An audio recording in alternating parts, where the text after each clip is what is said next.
We're sorry, but we don't have the resources to accommodate more people. So, I thought I knew what to expect, but I wasn't ready for this. I reinstalled The Division 2 after about a year away, and honestly, I've got some thoughts. The gunplay, the chaos, the memories, Division 2 just pulled me back in harder than I expected. Some things hold up beautifully, others not so much. It's been a while since I touched the game, and coming back now with fresh eyes and all the content that I missed, it's actually hitting a little bit different. This is my fresh take, from the opening hours of the campaign to what I think after watching all the guides that I wish I knew years ago.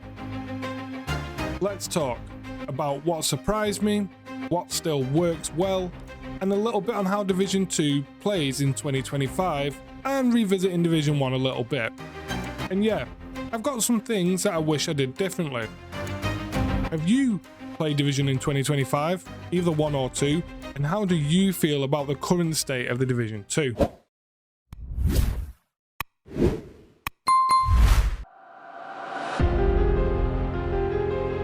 When I first booted up the Division 2 again, it instantly took me back to 2019, and I remember launch day quite clearly.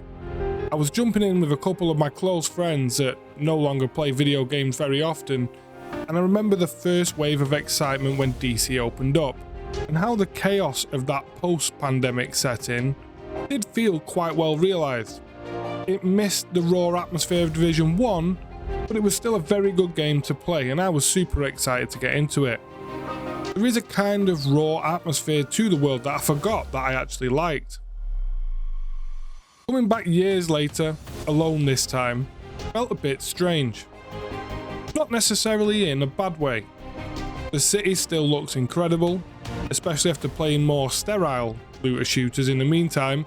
The world design is still one of Ubisoft's best efforts. I found myself noticing things that I didn't really pay attention on previous playthroughs. Different details in the streets and the ambient storytelling and the moments of silence between the fights. Now that I do content creation and I'm not just playing the game as I did previously, when I'm actually taking my time and walking through the game slowly, slowing down in certain sections, focusing on a more cinematic experience, it kind of paid off. I enjoyed it a lot more and I played it in a completely different way. But what really stood out to me was how much smoother the game now feels when it first launched.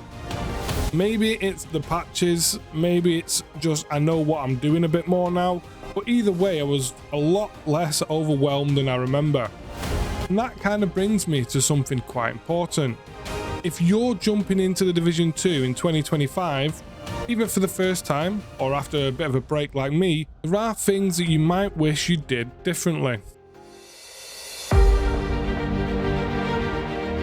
One of the first things I did after jumping back in was hit up YouTube. Obviously, as a YouTube content creator now, I do look for tips and tricks on video games and just to see what sort of content's out there. I'll either do that before I play a game or after playing a game to see what I could have done differently. And I looked up some beginner guides and some power leveling tips and early game best build sort of videos, and I was honestly blown away by how much better my experience became by just being a little bit smarter and knowing this additional information compared back when I first played. If I could go back in time to when that happened, I wouldn't just run and gun like I did previously. I'd pay attention to the gear synergy, the mods, and the importance of different types of cover and how you play it. You've got to remember, Division 2 isn't just your average looter shooter. You can't just necessarily destiny your way through it. Positioning, timing the skills, and building out your loadout properly for different missions can really make a difference. You've also got to remember to watch those side missions because they actually do more than you think. And don't ignore those control points early like I did and just rush through the main story. The free XP and free gear kind of centers where you can pick up all sorts of weapons. I believe a honey badger was one of the first things I picked up from a control point, and that kind of changed the game for me in terms of loadout. And it was also something that I totally missed when I first played.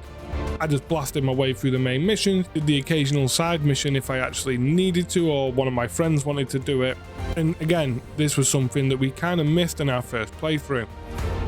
Another huge tip: learn how the armor works now, because it's been rebalanced a few times and it changes how you approach the fights, especially when you're playing solo. My first hours in this new playthrough were way more fun this time around because I wasn't stuck just trying to brute force my way through missions. Guides in 2025 are so much better than what we had at launch, so if you're new or returning, take 30 minutes or so to prep before you play and you'll probably thank yourself later.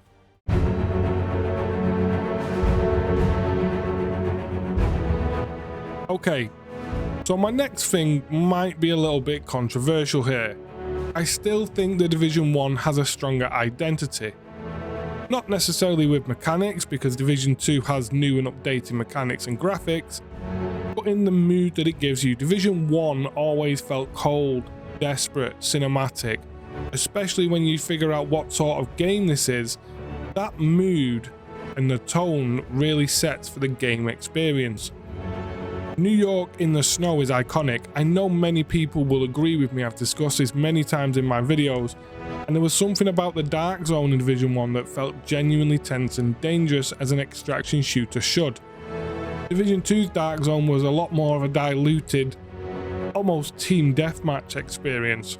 On the subject of Division 2, by contrast, it is a lot cleaner and the mechanics are more polished, and it does play better in most technical ways. But that gritty, survivalist, on-point tone for the Division game, like I said, it's a lot more diluted. That said though, I don't think Division 2 deserves the hate that it sometimes gets when you make that comparison. I myself have made a previous comparison where, I pretty much went in at Division 2. It just leans into a bit of a different tone. It's a broader, more political angle. There's a lot less survival elements and more restoration. And I feel that they actually did that on purpose and it was actually aimed for. However, fans weren't necessarily on board with the changes. And now looking at it with fresh eyes on a new playthrough, I can finally appreciate what it was actually going for. But yeah, I'd be lying if I said I didn't miss the snow and the rain and that tension of them dark zone extractions in Division 1. Still, at the end of the day, it's not necessarily a downgrade, it's just a divergence, a different path, so to speak.